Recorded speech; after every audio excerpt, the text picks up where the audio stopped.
All right, it is Thursday, June 13th, 2019 at 6:20 p.m. All right, let's take a look at some headlines. Cheerios granola bars still have traces of weed killer linked to cancer, environmental group says. Several popular breakfast foods, including Cheerios and Nature Valley products, continue to test positive for trace amounts of controversial herbicide that may increase the risk of cancer, according to a report released Wednesday by an environmental advocacy group. The Environmental Working Group has had links to the organic industry, found that 21 of the products it tested had levels of glyphosate that were higher than the EWG scientists consider protective for children's health. Manufacturers maintain that their foods are safe and the findings aren't unprecedented. This group also found in October that most of the breakfast cereals it tested contained glyphosate, the main ingredient in weed killer Roundup. So for those people who feed their babies Cheerios or that they eat Nature Valley granola bars, be aware that this is in that food. Alright, next. Amazing Grace. Britain's oldest person, Grace Jones, dies at age 112. Britain's oldest person has died at 112. Grace Jones died in her sleep at her home in Broadway, Worcestershire, last Friday, her family revealed.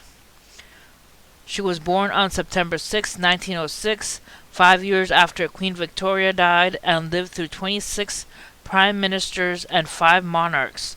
Mrs. Jones, known as Amazing Grace, put her long life down to a dram of famous grouse whiskey every day. The mum of one took the title of oldest UK person last summer after the previous oldest person, Olive Bohr, died at age 113. The oldest person in the world is Jeanette Calment, who is 122 years old and from France. So sad to hear that the oldest person in Britain has passed away. May she rest in peace. Alright, next. In the Gulf of Oman, tankers are struck again, rising fears of wider conflict.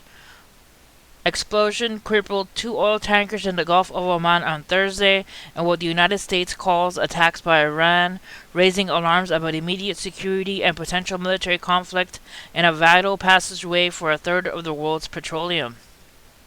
The explosions forced the crews of both vessels to evacuate and left at least one blaze, and hours later the causes were still under investigation.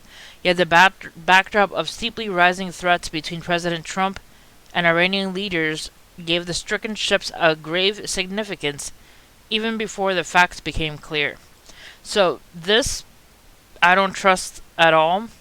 I feel, and I've seen a lot of people on Twitter talk about how it could possibly be that they were attacked on purpose to try to inflict war and incite war with Iran. The feeling is that a lot of the government right now has itchy fingers and they want to start a war with Iran.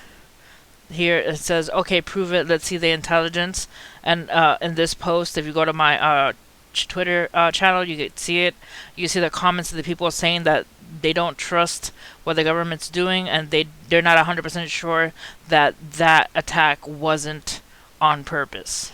Alright, next. Villages in northern Italy were flooded by water and mud due to rising water levels at the Pagnonan Dam. Around 800 people were evacuated from the area. And you see here the video of the flooding happening in that northern Italy village. A lot of flooding happening there. Alright, let's take a look here. Cooler temperatures for tonight. Let's take a look here. 57 in North Carolina, 59 in South Carolina, 59 in Georgia, 68, 69, and 81 in Miami area, 63 in Louisiana, 62 and 70 in Texas. So it's pretty much good cool temperatures for tonight. Alright, it says here a white June in the Rockies. In June 2019, for the second month in a row, federal scientists reported that the continuous United States has experienced its wettest 12-month span on record. Alright, I'm gonna leave the link for my Twitter feed for you guys. That's it for this video. You guys can check out more headlines because I'm continuously updating on my Twitter feed headlines and any news that I come across. So check that out. Alright guys, see you next time. God bless.